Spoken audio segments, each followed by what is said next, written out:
Bayanda Walaza, who competes for South Africa and is still only 19 years old, just dropped a 100-meter personal best of 9.99 seconds in Pretoria in South Africa. That takes down the South African U20 record of 10.03 seconds set last year. Now, in my opinion, by almost every measure, this was an immaculate performance, but I can already hear the critics in the community. I've already seen it, right? His form was looking crazy. He was rocking back and forth. He ran the race at altitude, so it's not technically as fast. It's not listen, I can already hear ya, and I've been seeing it online. But in terms of his running form, because I'll be honest, it was looking kind of wild. But this is the form that he's displayed over the past year or so since he's come into the spotlight when, he was at the Olympic Games in Paris and managed to run on the 4x4 for South Africa that won a silver medal. Then later, he won the 100 and 200 at the U20 World Championships and dominated a couple of your favorite athletes. Shout out to Gauk, right? We've seen him display this form. We've seen him perform like this before. Yes, it's maybe not perfect form, but he's young, he's rising, and for him to run sub 10 seconds in the 100-meter dash, breaking the South African U20 record, that to me is really a display of consistency and just a continuation of what he's already been doing, again, since we've seen him in 2024. After that relay pattern went to Akani, and I saw that we were in a 4th place, and I was like, you know what, we're coming back with the medal at this point. I was relaxed. When AK got the pattern, I was like, we already took it. So when he gets the pattern, I went straight to the finish line knowing, all right. But I thought it was going to be gold and then it was silver, but yeah, we were really excited about it. Now, there's a couple other takeaways from me here. One, he's of course going to be a force to reckon with as we look forward into the future. Now, maybe not the immediate future when talking about the senior ranks, especially in that 100 meters where you're probably going to have to be running 9.8s, 9.7s just to be a true podium contender and compete with the rest of the world on that level. But I don't know, I'm thinking 2, 3, maybe 5 years into the future. By the time we get to the 2028 Olympic Games in Los Angeles, Walaza will be very likely a mainstay in the 100 and potentially in that 200 meters as well, with some of the other young rising guys right now as well. Think about it. Over the next few years, he'll gradually get more consistent in the 10 flat range, right? Then he'll get to the 9.9s more consistently. Then he'll get more into the 9.8s consistently. And then next thing you know, the 2028 Olympics rolls around. He's been on the professional circuit for some years at that point, and now he's in contention to seriously get on that podium. Again, Walaza is only 19 years old. So by 2028, he'll be, 22 years old. My goals on the track, is to be one of the best athletes that South Africa has ever produced, I want to show up for the country, to be there for the country and fight for the country as well, Fighting for the country is not just going to war and also just representing it, it means a lot and all of that. So I'm still going to continue from what I started. What I started was just a start, God gave me this gift, to showcase into the whole world. So yeah, nothing's going to stop me now. Now, look at someone as an example like Letsile Teboho. He won back-to-back U20 titles in the 100-meter dash in 2021 and 2022. 1 year later, he was 20 years old, standing on the podium at the World Championships in Budapest with a silver medal in the 100 and a bronze medal in the 200. 1 year after that, age 21 for Teboho, he's an Olympic 200-meter champion. Now, let's be very clear. I'm not making a one-to-one comparison with Teboho and Walaza. Both of them are very different athletes, but just the idea of Walaza being able to make progress by the time that he's 21, 22, it's not out of the realm of possibility. We've seen it done before, and Teboho just happens to be a recent example for reference, someone from, Africa as well. But Walaza's 9.99 personal best is more representative of a larger conversation, just in my opinion. Specifically, kind of the gradual resurgence or re-entry of African sprinting into the public conversation. And I want to kind of be careful here for 2 reasons.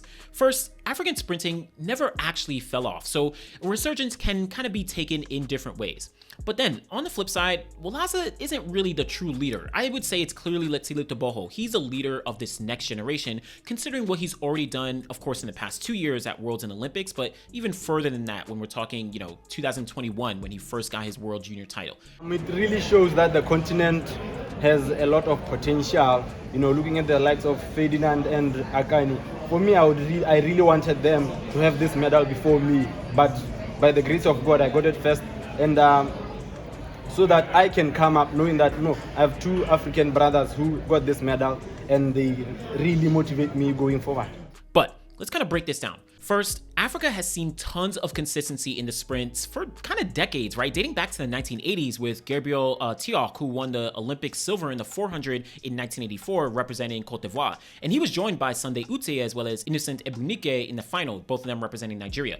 You also saw Samson Couture, Davis Kamoga. They won the 400 bronze in 1992 and 1996, respectively. Frankie Fredericks, he dominated the short sprints all throughout the 90s, winning double silver in the 100 and 200 at both the 1992 and 1996 Olympics. And he was joined in those finals at the Olympic Games with Nigeria's Olapade Adeniken, Davison Azinwa, as well as Oluyemi Kayode. Then fast forward to the 2000s and you have guys like Aziz Zakari of Ghana, Brian Zingai of Zimbabwe, Deji Alu and Uchenna Emedolu of Nigeria, Stefan Buckland of Mauritius. A lot of guys were really putting their mark when talking about the sprints throughout that time period. So yes, Africa has consistently been in the conversation throughout the 80s, the 90s, and 2000s across all the sprints. And even more recently as well, if we're talking about the 2010s with guys like Wade Van Niekerk or Akani Simbine or Enoch Adedoke, Ben Youssef Miete, Karabo Simbanda, right? All these guys have been in the conversation and I can go on and on and on. So yes, Africa as a continent has always been there, but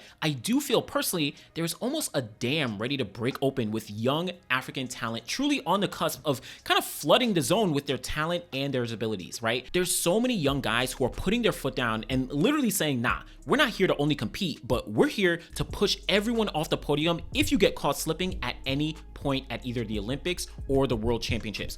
We're talking about Letsile Teboho, the 200-meter Olympic gold medalist last year, and the defending silver and bronze medalist in the 100 and the 200 respectively. You're also talking about Walaza, who we've been speaking about. He won the 100 and the 200 at U20s last year. Muzala Samokonga, he won the Olympic bronze in the 400 at the Paris Games last year. Charlie Makararu as well as Maka Charamba, right? Both of them made the Olympic 200-meter final representing Zimbabwe and went 1-2 just this past weekend in the 200 at the NCAA Indoor Championships. Add to that guys like Benjamin Richardson and Godson Brume in the 100, Tarsis Orogat as well as Udodi Onwuzurike in the 200, Buseng Kabinat Shipi as well as Samuel Ogazi in the 400. There are so many other guys that I haven't even mentioned and they are very much in the conversation when talking about Africa on the rise.